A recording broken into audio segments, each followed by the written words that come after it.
대법원 2025년 5월 15일 선고 2024도 9443 판결 사건명 업무상 과실치상 1. 의사에게 의료행위로 인한 업무상 과실치사상죄를 인정하기 위해서 증명해야 할 내용 및 증명 정도. 의사의 업무상 과실이 증명되었다는 사정만으로 그로 인하여 환자에게 상해, 사망 등 결과가 발생하였다는 인과관계가 추정되거나 증명 정도가 경감되는지 여부.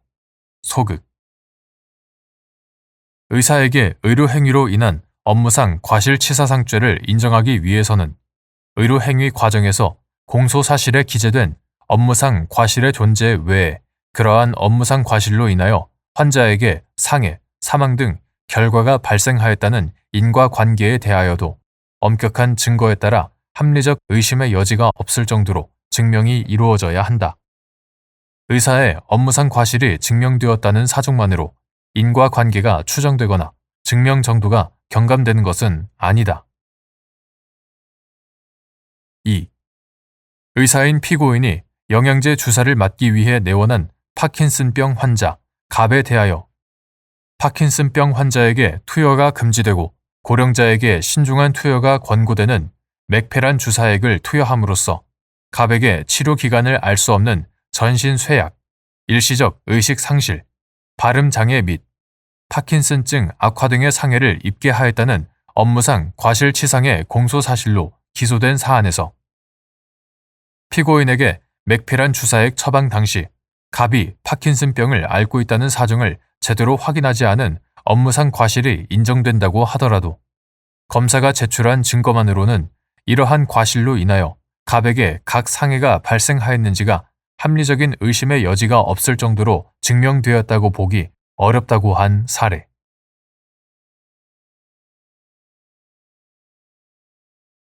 대법원 2025년 5월 15일 선고 2024도 16239 판결 사건명 부패 방지 및 국민권익위원회의 설치와 운영에 관한 법률 위반 등. 1. 법조 경합의 한 형태인 특별관계의 의미 및 법조 경합인지 실질적 수재인지 판단하는 기준. 공직자가 업무 처리 중 알게 된 비밀을 이용하여 재물 또는 재산상 이익을 취득하거나 제3자로 하여금 취득하게 한 경우 9. 부패방지 및 국민권익위원회의 설치와 운영에 관한 법률 제86조 제1항 위반죄만 성립하는지 여부. 적극. 및 별도로 형법상 공무상 비밀 누설죄가 성립하는지 여부. 소극. 법조 경합의 한 형태인 특별관계란 어느 구성 요건이 다른 구성 요건의 모든 요소를 포함하는 외에 다른 요소를 구비하여야 성립하는 경우로서 특별관계에 있어서 특별법의 구성 요건을 충족하는 행위는 일반법의 구성 요건을 충족하지만 반대로 일반법의 구성 요건을 충족하는 행위는 특별법의 구성 요건을 충족하지 못한다. 법조 경합은 한 개의 행위가 외관상 수개의 죄의 구성 요건에 해당하는 것처럼 보이나 실질적으로 1죄만을 구성하는 경우를 말하며 실질적으로 1죄인가 또는 수죄인가는 구성 요건적 평가와 보호 법익의 측면에서 고찰하여 판단하여야 한다. 9. 부패방지 및 국민권익위원회의 설치와 운영에 관한 법률 2021년 5월 18일 법률 제18191호로 개정되기 전의 것 이하 9. 부패방지 권익위법이라고 한다. 9. 부패방지 권익위법 제7조의 2는 공직자는 업무 처리 중 알게 된 비밀을 이용하여 재물 또는 재산상의 이익을 취득하거나 제3자로 하여금 취득하게 하여서는 아니 된다고 규정하고 있고 같은 법 제86조 제1항은 공직자가 제7조의 1을 위반한 때에는 7년 이하의 징역 또는 7천만 원 이하의 벌금에 처한다고 규정하고 있다. 한편 형법 제127조는 공무원 또는 공무원이었던 자가 법령에 의한 직무상 비밀을 누설한 때에는 2년 이하의 징역이나 금고 또는 5년 이하의 자격 정지에 처한다고 규정하고 있다. 위 양 죄를 비교하면 전자의 죄는 후자의 죄의 구성 요건을 충족하는 외에 추가로 재물 또는 재산상 이익을 취득하거나 제3자로 하여금 취득하게 하여야 성립하고 위 양 죄를 별죄로 보아야 할 만큼 그 보호 법익에 차이가 있다고 보기도 어렵다. 즉, 위 양 죄는 법조 경합의 한 형태인 특별관계에 있으므로 공직자가 업무 처리 중 알게 된 비밀을 이용하여 재물 또는 재산상 이익을 취득하거나 제3자로 하여금 취득하게 한 경우에는 부패방지권익위법 제86조 제1항 위반죄만이 성립하고 별도로 형법상 공무상 비밀 누설죄가 성립하지 않는다고 할 것이다. 2. 군사법원법상 압수의 대상. 신분적 재판권에 관하여 군사법원법 제2조가 정한 군인, 군무원 등이 아닌 사람이 소유, 소지, 보관하고 있는 물건도 해당 압수, 수색영장의 범죄 혐의 사실과의 관련성과 압수할 필요성이 인정되는 경우에는 군사법원법상 압수의 대상이 될 수 있는지 여부. 원칙적 적극. 군사법원법 제258조, 제146조 제1항은 압수의 대상을 해당 사건과 관계가 있다고 인정할 수 있는 것에 한정하여 증거물 또는 몰수될 것으로 생각되는 물건이라고 정하고 있고 피의자 이외의 자가 소유, 소지, 보관하는 물건도 필요성이 있는 한 압수의 대상이 될 수 있다. 따라서 압수, 수색영장에서 특별히 제한하지 않는 이상 신분적 재판권에 관하여 군사법원법 제2조가 정한 군인, 군무원 등이 아닌 사람이 소유, 소지, 보관하고 있는 물건도 해당 압수, 수색영장의 범죄 혐의 사실과의 관련성과 압수할 필요성이 인정되는 경우에는 군사법원법상 압수의 대상이 될 수 있다.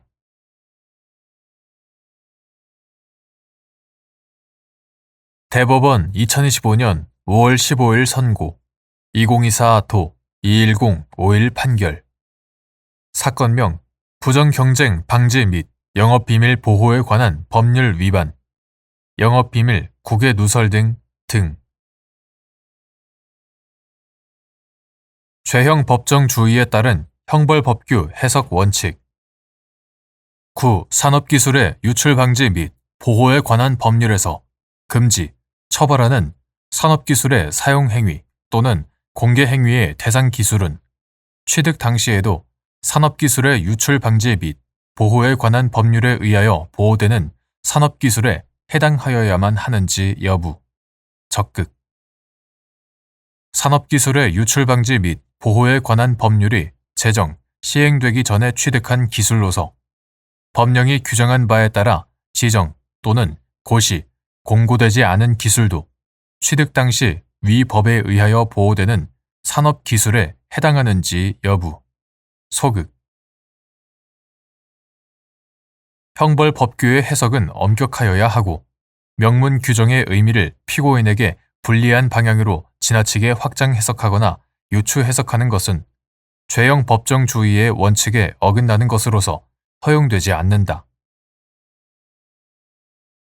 구산업기술의 유출방지 및 보호에 관한 법률 2016년 3월 29일 법률 제14108호로 개정되기 전의 것 이하 구산업기술보호법이라 한다. 구산업기술보호법 제14조 제1호는 절취, 기망, 협박, 그 밖의 부정한 방법으로 대상 기관의 산업기술을 취득하는 행위 또는 그 취득한 산업기술을 사용하거나 공개하는 행위를 금지하고 있다. 이를 위반한 자는 같은 법 제36조 제2항에 의해 처벌되고 산업기술을 외국에서 사용하거나 사용되게 할 목적으로 같은 법 제14조 제1호에 해당하는 행위를 한 자는 같은 법 제36조 제1항에 의해 가중 처벌된다. 이와 같이 구산업기술보호법이 산업기술의 부정취득 행위와 별도로 산업기술의 사용행위 또는 공개행위를 처벌하면서도 그 사용행위 또는 공개행위의 대상에 대해 그 취득한 산업기술이라고 규정한 점에 비추어 구산업기술보호법에서 금지하는 산업기술의 사용행위 또는 공개행위의 대상은 절취, 기망, 협박, 그 밖의 부정한 방법으로 취득한 대상기관의 산업기술을 가리킴이 문헌상 분명하다. 따라서 구산업기술보호법에서 금지하는 산업기술의 사용행위 또는 공개행위의 대상기술은 취득 당시에도 산업기술보호법에 의하여 보호되는 산업기술에 해당하여야만 할 것이다. 그런데 구산업기술의 유출 방지 및 보호에 관한 법률 2006년 10월 27일 법률 제8062호로 제정된 것. 구산업기술의 유출 방지 및 보호에 관한 법률 제2조 제1호는 산업기술에 대하여 제품 또는 용역의 개발, 생산, 보급 및 사용에 필요한 제반 방법 내지 기술상의 정보 중에서 관계 중앙행정기관의 장이 소관 분야의 산업 경쟁력 제고 등을 위하여 법령이 규정한 바에 따라 지정 또는 고시, 공고하는 기술로서 위 법 제2조 제1호 강목에 해당하는 기술이라고 규정하고 있다. 이에 따라 위 법이 제정, 시행되기 전에 취득한 기술로서 법령이 규정한 바에 따라 지정 또는 고시, 공고되지 않은 기술은 취득 당시 위 법에 의하여 보호되는 산업기술에 해당한다고 볼 수 없다.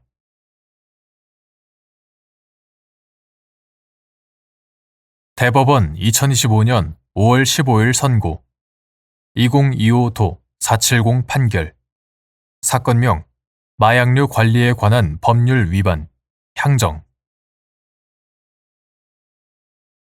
형법 제37조 후단의 경합범에서 판결이 확정된 죄의 의미 집행유예를 선고한 확정 판결에 의한 형의 선고가 형법 제65조에 따라 그 효력을 잃었으나 확정 판결을 받은 죄의 존재가 이에 의하여 소멸되지 않는 경우 위 확정 판결을 받은 죄가 형법 제37조 후단에서 정한 판결이 확정된 죄에 해당하는지 여부 적극 형법 제37조 후단의 경합범에서 판결이 확정된 죄란 수개의 독립한 죄 중에서 확정 판결이라는 사실 자체가 있었던 어느 죄를 의미하고 그 확정 판결이 있은 죄의 형 집행을 종료하였는지 여부 또는 형의 집행유예가 실효되었는지 여부는 묻지 않는다고 해석되므로 집행유예를 선고한 확정 판결에 의한 형의 선고가 형법 제65조에 따라 그 효력을 잃었다 하더라도 확정 판결을 받은 죄의 존재가 이에 의하여 소멸되지 않는 이상 형법 제37조 후단에서 정한 판결이 확정된 죄에 해당한다고 보아야 한다.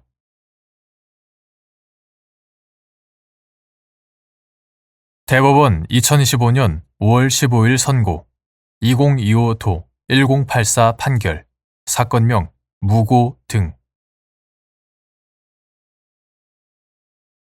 허위의 사실을 신고한 행위가 무고죄를 구성하기 위하여는 신고된 사실 자체가 형사처분 또는 징계처분의 원인이 될 수 있어야 하는지 여부 적극 및 이때 징계처분의 의미 공법상의 감독 관계에서 질서 유지를 위하여 과하는 신분적 제재 허위의 사실을 신고하였으나 신고된 사실이 사법적 법률 행위의 성격을 가진 징계처분의 원인에 불과한 경우 무고죄가 성립하는지 여부 소극 타인으로 하여금 형사처분 또는 징계처분을 받게 할 목적으로 허위의 사실을 신고한 행위가 무고죄를 구성하기 위하여는 신고된 사실 자체가 형사처분 또는 징계처분의 원인이 될 수 있어야 한다. 만약 허위의 사실을 신고하였다 하더라도 그 사실 자체가 형사범죄 또는 징계 사유로 구성되지 아니한다면 무고죄는 성립하지 아니한다. 여기서 징계처분이란 공법상의 감독관계에서 질서 유지를 위하여 과하는 신분적 제재를 말한다. 따라서 가령 허위의 사실을 신고하였다고 하더라도 신고된 사실이 사법적 법률 행위의 성격을 가진 징계처분의 원인에 불과하다면 그 사실 자체는 무고죄의 성립에 있어서 징계 사유로 구성되지 아니하므로 무고죄는 성립하지 아니한다.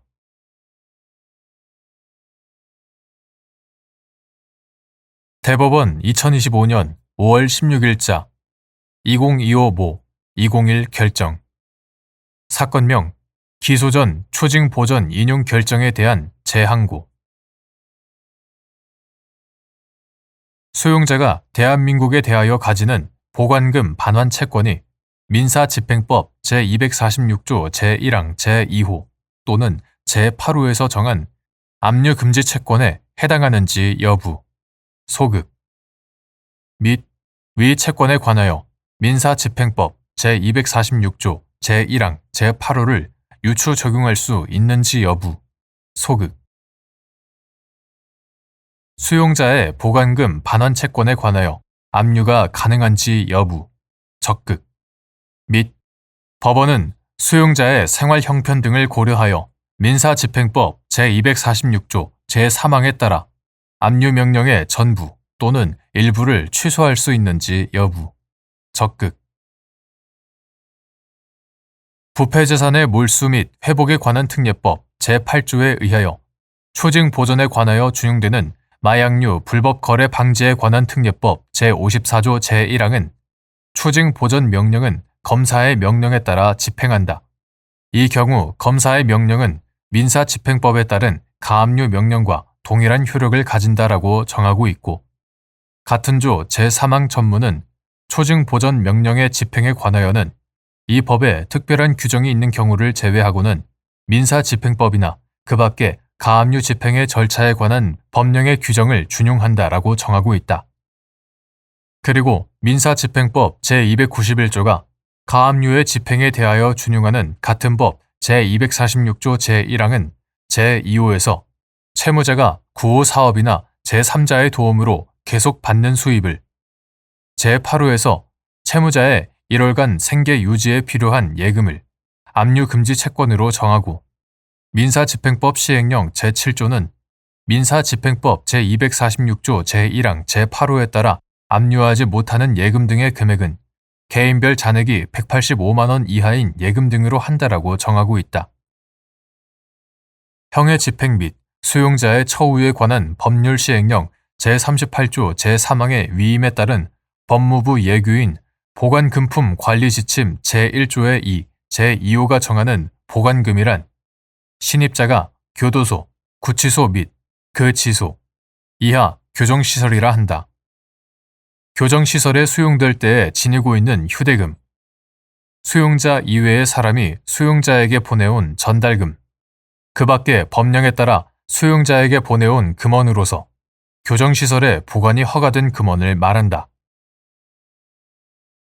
수용자가 대한민국에 대하여 가지는 보관금 반환 채권은 민사집행법 제246조 제1항 제2호 또는 제8호가 정하는 압류금지 채권에 해당한다고 보기 어렵고, 위 채권에 관하여 민사집행법 제246조 제1항 제8호를 유추 적용할 수도 없으며 그 압류를 제한하는 다른 규정도 없으므로 수용자의 보관금 반환 채권에 관하여는 압류가 가능하다.